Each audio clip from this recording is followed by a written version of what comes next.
ನಾವು ಈಗಿನ ಜನರೇಷನ್ ಕಲಿಬೇಕಾಗಿರೋದು ಅಂದ್ರೆ ಏನಂದ್ರೆ ಡಾಕ್ಟರ್ ರಾಜ್ಕುಮಾರ್ ಅವರ ಮಗ ಆಕ್ಟಿಂಗ್ ಬರಬೇಕು ಅಂತ ಹೇಳಿದಾಗ ಅವ್ರ ತಂದೆ ಹೇಳ್ತಾರೆ ಕ್ಲಾಸ್ ಸೇರ್ಕೋ ಅಂತ.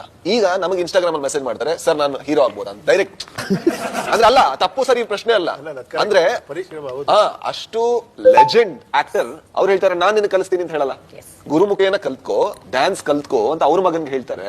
ಮುಂದೆ ಅವ್ರ ಆಕ್ಟರ್ ಆಗ್ಬೇಕಾದ್ರೆ ಅವ್ರಿಗೆ ಅದು ಹೆಲ್ಪ್ ಆಗುತ್ತೆ. ನಾವೀಗ ಒಂದು ಆಡಿಷನ್ ಮಾಡ್ತೀವಿ, ಹೇಳ್ತೀವಿ ಇಂಡಸ್ಟ್ರಿ ನಮಗೆ ಚಾನ್ಸೇ ಕೊಡಲ್ಲ ಅಂತ. ಯಾಕೆ ಕೊಡ್ಬೇಕು? ಸಿಂಪಲ್ ಪ್ರಶ್ನೆ.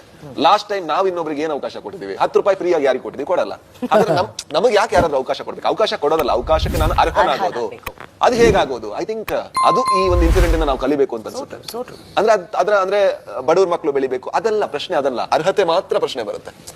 ಓಕೆ, ಸಿ ಅದೇನಾಗುತ್ತೆ, ಬಡವ್ರ ಮಕ್ಕಳು ಬೆಳಿಬೇಕು ಅನ್ನೋದು ಒಂದು ಬಹಳ ದೊಡ್ಡ ಆಶಯ. ಅದು that cannot be A Trump card. ಬಡವ್ರ ಮಕ್ಕಳು ಬೆಳಿಬೇಕು ಅನ್ನೋದು ಒಂದು ಬಹಳ ದೊಡ್ಡ ಆಶಯ. ಅದನ್ನ ಐ ಥಿಂಕ್ ಪದೇ ನಾನು ಬಹಳಷ್ಟು ಸರಿ ಎಕ್ಸ್ಪ್ಲೈನ್ ಮಾಡಿದ್ದೀನಿ. ಮತ್ತೆ ಎಕ್ಸ್ಪ್ಲೈನ್ ಮಾಡಬೇಕು ಅನ್ನೋದು ಒಂದು ದೊಡ್ಡ ದುರಂತ. ಬಟ್ ಅದಷ್ಟು ಚೆನ್ನಾಗಿ ಡಿಸ್ಕಷನ್ ಆಗ್ತಿದೆಯಲ್ಲ ಅನ್ನೋದು ಬಹಳ ಒಳ್ಳೆಯದು ಸೊಸೈಟಿಲಿ. ಯಾಕೆಂದರೆ ಅದಕ್ಕೊಂದು ಬಹಳ ವಿಶಾಲವಾದ ಅರ್ಥ ಇದೆ. ಈಗ ಇಲ್ಲದೆ ಇರೋವನಿಗೆ ಒಂದಿಷ್ಟು ವ್ಯವಸ್ಥೆಗಳನ್ನ ಕೊಡಿ ಅನ್ನೋದು ಇರೋರಿಗೆ ಇನ್ಸೆಕ್ಯೂರಿಟಿ ಕ್ರಿಯೇಟ್ ಮಾಡಬಾರ್ದು. That's very simple. ನಾನು ಇದಕ್ಕಿಂತ ಸಿಂಪಲ್ ಆಗಿ ಇನ್ನೇನು ಎಕ್ಸ್ಪ್ಲೈನ್ ಮಾಡೋಕ್ಕಾಗಲ್ಲ. ಆ ಥರದೊಂದು ಆಶಯ ಅದು ಅಷ್ಟೇ. ಆ್ಯಂಡ್ ಐ ಥಿಂಕ್ ಅದು ಎಲ್ರಿಗೂ ಅರ್ಥ ಆಗುತ್ತೆ. ಅಂದ್ಬಿಟ್ಟು ಬೇರೆ ಯಾರು ಅಂದರೆ ಅದ್ರ ಅರ್ಥನ ಎಲ್ರಿಗೂ ಅವಕಾಶ ಕೊಡಿ ಅಂತ ಅನ್ನೋದು, ಎಲ್ರಿಗೂ ಸಮಾನ ಅವಕಾಶಗಳು ಇರಲಿ ಅನ್ನೋದು. ಅದರ ಅರ್ಥ ಏನೋ ಇರೋರ್ಗೆ ಅವಕಾಶ ಕೊಡಬೇಡಿ ಅಂತ ಅಲ್ಲ.